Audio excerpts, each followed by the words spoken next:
오늘 우리 성경 말씀 구약 성경 예레미야 35장을 봅니다. 구약 성경 예레미야 35장 우리 12절부터 우리 17절 있는 말씀 함께 보십시다. 구약 성경 예레미야 35장 1109페이지쯤입니다. 1109페이지쯤 예레미야 우리 35장 우리 12절부터 우리 17절 있는 말씀 까지 같이 보십시다. 우리 함께 읽읍시다. 그때에 여호와의 말씀이 예레미야에게 임하여 이르시되 만군의 여호와 이스라엘의 하나님께서 이와 같이 말씀하시니라. 너는 가서 유다 사람들과 예루살렘 주민들에게 이르기를 너희가 내 말을 들으며 교훈을 받지 아니하겠느냐. 여호와의 말씀이니라. 레갑의 아들 요나답이 그의 자손에게 포도주를 마시지 말라 한 그 명령은 실행되었도다. 그들은 그 선조의 명령을 순종하여 오늘까지 마시지 아니하거늘 내가 너희에게 말하고 끊임없이 말하여도 너희는 내게 순종하지 아니하는도다. 내가 내 종 모든 선지자를 너희에게 보내고 끊임없이 보내며 이르기를 너희는 이제 각기 악한 길에서 돌이켜 행위를 고치고 다른 신을 따라 그를 섬기지 말라. 그리하면 너희는 내가 너희와 너희 선조에게 준 이 땅에 살리라 하여도 너희가 귀를 기울이지 아니하며 내게 순종하지 아니하였느니라. 레갑의 아들 요나답의 자손은 그의 선조가 그들에게 명령한 그 명령을 지켜 행하나 이 백성은 내게 순종하지 아니하는도다. 그러므로 만군의 여호와 이스라엘의 하나님께서 이같이 말씀하시니라. 보라, 내가 유다와 예루살렘의 모든 주민에게 내가 그들에게 대하여 선포한 모든 재앙을 내리리니 이는 내가 그들에게 말하여도 듣지 아니하며 불러도 대답하지 아니함이니라 하셨다 하라. 아멘. 오늘 우리 본문에 보시면 심판을 선언하시면서 하나님께서 결국 심판을 하시게 된 것은 이 백성들이 순종하지 아니했기 때문이다. 끊임없이 하나님의 사자들, 선지자들을 보내어서 경고하고 또 말씀하고 말씀해도 이 백성들이 순종하지 아니했다는 것입니다. 그러므로 결국 이들에게 심판이 임했다 하는 것을 말씀하시면서 이 백성들이 참으로 말씀에 순종하지 않는다라고 하는 것을 이제 좀 교훈으로 보이기 위해서 레갑의 족속이라는 사람들을 불러서 그들은 순종하는데 너희들은 어떻게 순종하지 않느냐. 그들은 그의 조상이 그의 가문의 가족들에게 후손들에게 한 명령이 포도주를 마시지 말라 한 것인데 그들은 지키고 있다는 것입니다. 근데 너희들 어디 지키지 않느냐라고 하는 겁니다. 그들은 그의 조상이 한 말도 생명처럼 지키고 있는데 너희들은 하나님께서 이처럼 끊임없이 하나님의 말씀을 외쳤는데도 끝내 순종하지 않느냐라고 하는 것입니다. 그래서 한번 이제 레갑의 사람들 직접 예레미야를 통해서 불러와서 한번 포도주를 마시라고 해보라는 것입니다. 직접 그렇게 합니다. 불러와서 포도주를 주면서 마시라 한 겁니다. 근데 마시지 않겠다는 것입니다. 왜? 이유가 다른 데 있는 것이 아니라 우리 조상 요나답이 우리 후손들에게 포도주를 입에 대지 말라고 말했기 때문에 마시지 않겠다는 것입니다. 근데 이 레갑의 족속의 후손들이 포도주를 마시지 않는 그 조상 요나답이 마시지 말라 했기 때문에 마시지 않는 것은 한두 해 정도의 일이 아닙니다. 실제적으로 보시면 그 레갑의 후손 요나답이 그의 후손들에게 포도주를 마시지 말라는 것은 한두 해가 아니고 1-20년이 아니고 벌써 약 250년째 내려오는 레갑 족속의 전통입니다. 250년 동안 이 레갑의 후손들은 그 조상이 명령한 포도주를 마시지 말라 한 이 명령을 그대로 지금도 온전하게 지키고 있다는 것입니다. 실제적으로는 여러분들이 조금 주목해 보셔야 되는 것은 이 레갑의 후손들은 포도주만 마시지 않은 것이 아닙니다. 그들은 집도 짓지 않았습니다. 땅도 소유하지 않았습니다. 파종도 하지 않았습니다. 집도 짓지 않고 광야에서 장막을 치고 살았습니다. 유목민처럼 이제 떠돌아다니면서 땅도 소유하지 않고 집도 짓지 않고 포도주도 마시지 않고 포도원도 가꾸지 않고 그렇게 살았던 사람들이 바로 이 레갑의 후손들입니다. 왜? 그 레갑의 아들 요나답이 그렇게 명령했기 때문이라는 것입니다. 그 조상의 명령에 따라서 사실은 우리가 상상이 되지 않는 것이지요. 아무리 조상이 명령했다 할지라도 어느 단순한 것이 아니고 집도 짓지 말고 아예 땅도 소유하지 말고 파종도 하지 말고 포도밭도 가꾸지 말고 아예 포도주 자체를 입에 대지 말라는 것입니다. 사실 어떻게 생각하면 상상을 초월하는 그런 명령 아닙니까? 그냥 이 세상에 살지 말라고 하는 말과도 똑같은 그런 말로 들려질 수 있습니다. 그런데 조금은 우리가 이 레갑의 가문이 왜 이런 명령을 했는가 하는 것은 조금 우리가 살펴볼 필요가 있습니다. 구약 성경에 많은 정보를 주고 있지는 않지만 그러나 이 레갑의 후손들이 레갑의 족속들이 어떻게 이런 가문에 이런 결단을 하고 이렇게 살게 되어졌는가 하는 것을 우리가 알 수 있는 흔적은 있습니다. 본래 이 레갑의 족속들은 북이스라엘의 그 아합의 가문, 우리가 대표적으로 잘 아는 아합, 가장 악한 왕으로 일컬어지는 그 아내를 저 시돈의 바알 제사장의 딸 이세벨을 아내로 맞이했던, 그러므로 말미암아 온 땅을 바알 천지로 아세라 우상 천지로 만들었던 그 왕이 아합 왕 아닙니까? 가장 사악한 악한 그런 왕인데, 그런 아합의 가문이 다스리고 있을 때에 하나님께서 엘리사를 보내셔서 시키셔서 이제 그때 예후를 불러서 혁명을 일으키도록 만듭니다. 아합의 가문을 완전히 멸망시키도록, 그 새로운 왕조를 세우도록 예후를 불러들인 겁니다. 근데 구약성 열왕기상에 보시면은 예후가 이 아합의 가문을 완전히 이제 멸하고, 그 혁명이죠. 혁명을 일으킬 때 함께 혁명을 하자라고 불러들인 사람이 누군가 하면 레갑의 사람들입니다. 레갑의 가문들을 이제 같이 혁명을 하자 해서 이 레갑의 족속들이, 이 가문들이 예후와 함께 손을 잡고 북이스라엘의 혁명에 가담하게 되어지는 겁니다. 사실은 한 가문이 혁명에 뛰어든다라고 하는 것은 가문의 그냥 모든 생명을 거의 건 것이지요. 만약에 혁명이 실패하면 모든 가문이 몰살당하는 것은 눈을 보듯 뻔한 것이죠. 그렇게 이 레갑의 족속들은 예후와 손을 잡고 북이스라엘 아합의 가문을 완전히 멸해버리는, 하나님께서 그렇게 하라고 하신 일에 동참을 한 것이죠. 그 혁명에 뛰어든 겁니다.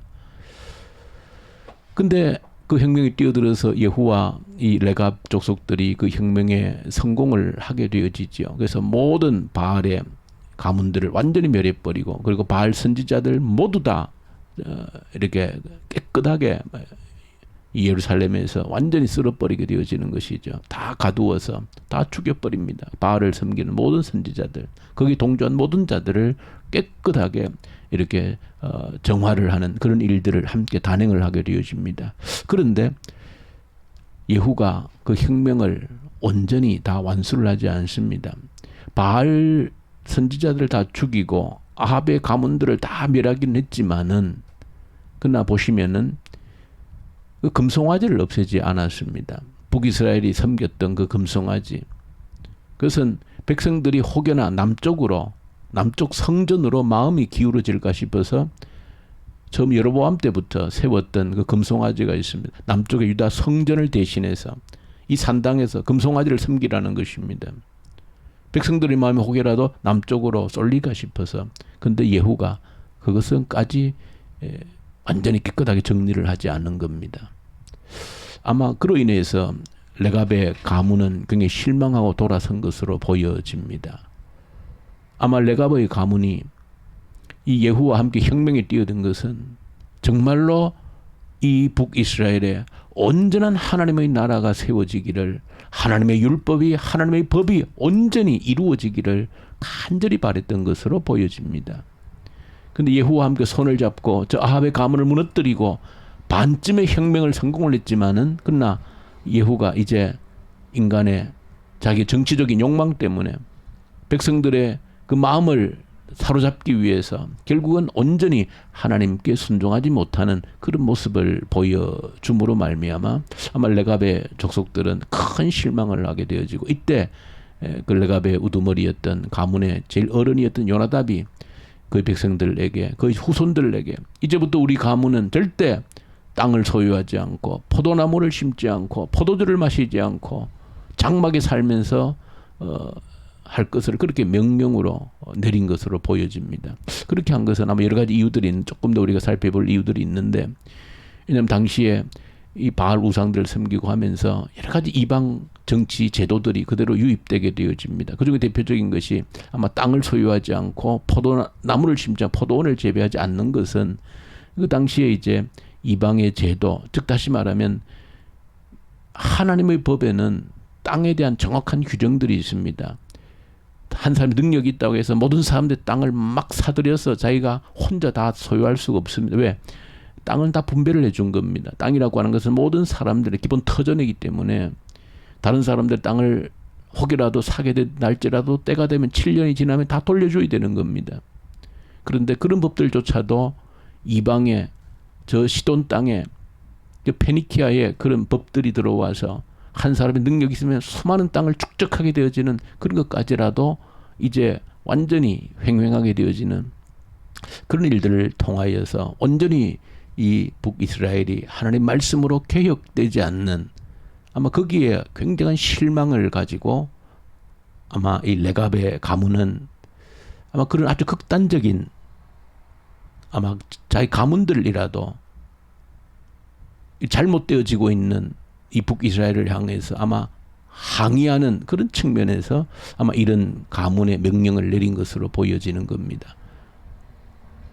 아예 땅을 소유도 하지 않고 파종도 하지 않고 광야에서 천막에 살면서 유목민처럼 살면서 포도도 마시지 않는 그 명령을 거의 가문에게 안 했는데, 이 후손들이 정말 250년이 지나도록 그 조상의 명령들을 그대로 지키고 있다는 것입니다.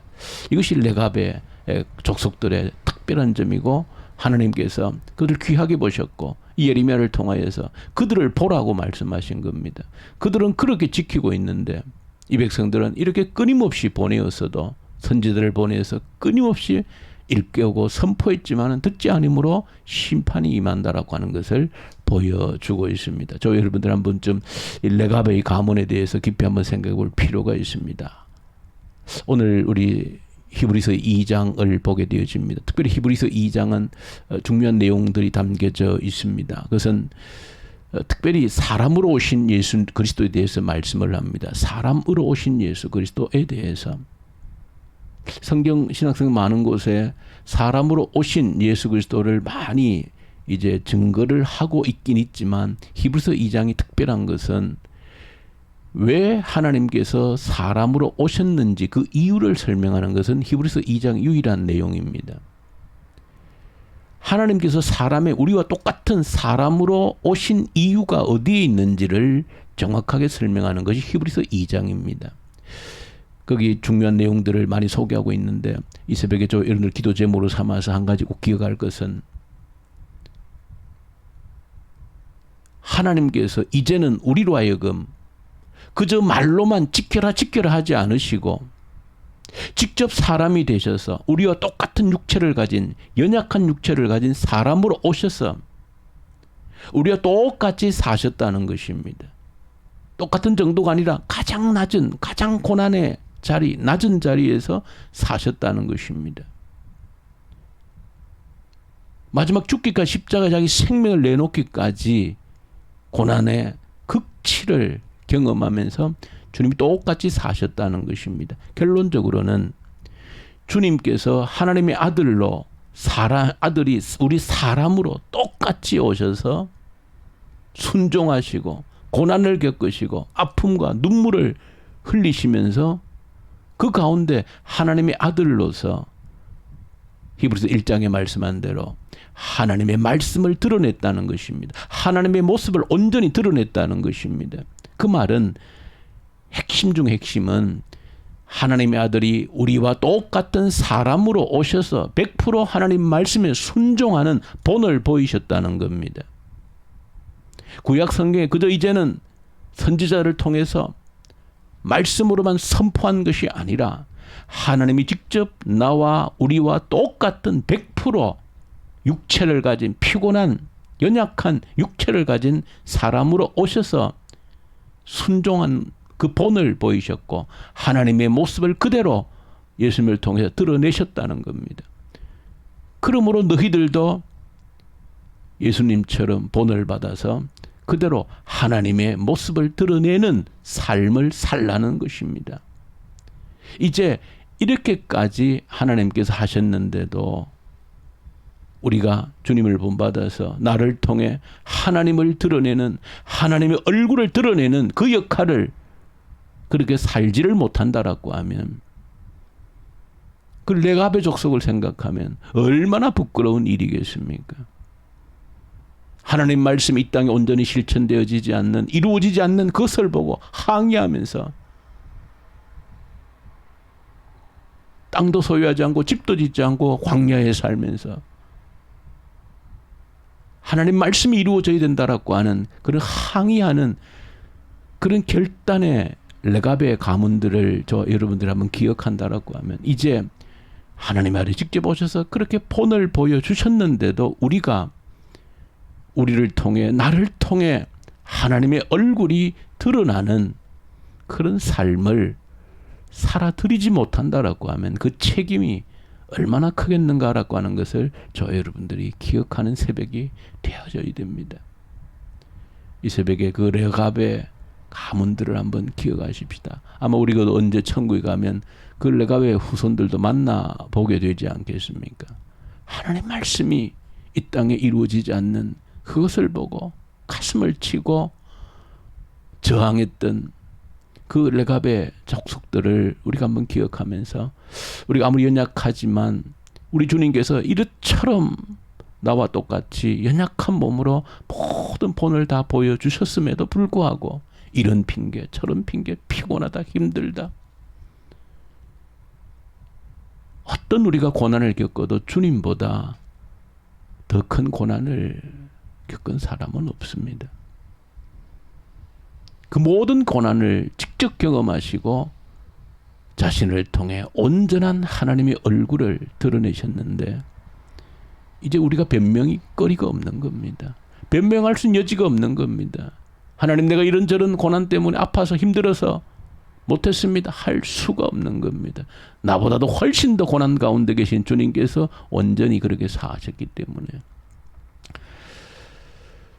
레갑의 가문을 생각하면서 우리가 연약하지만 우리 주님을 생각하면서 나중에 이후에 변명하지 않고 온전히 나를 통해 하나님의 얼굴을 드러내는 그런 삶을 살겠다라고 하는 그 레갑의 가문과 같은 그런 다짐과 결단이 여러분들에게 있기를 간절히 소망합니다. 우리 주님 아버지 감사합니다.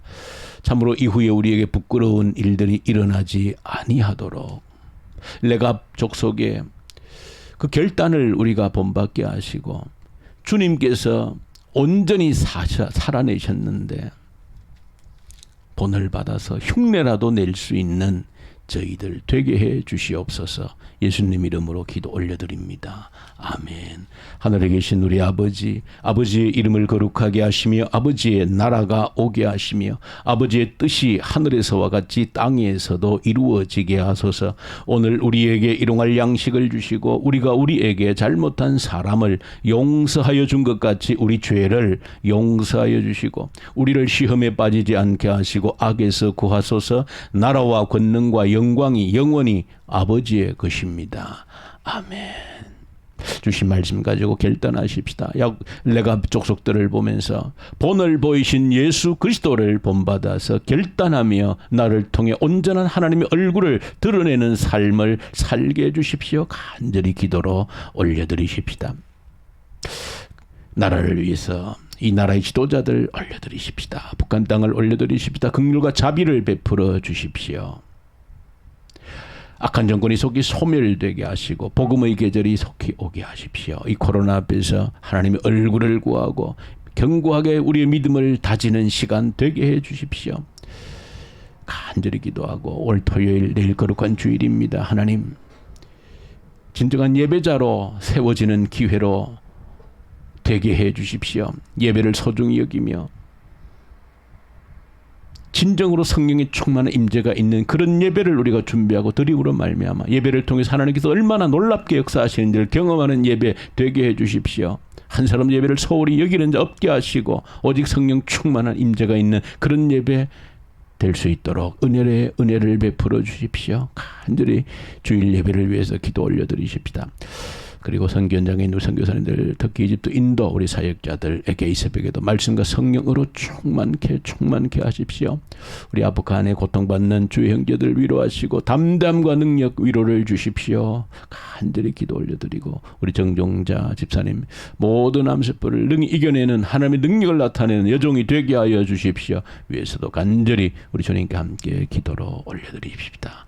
우리 기도하십시다.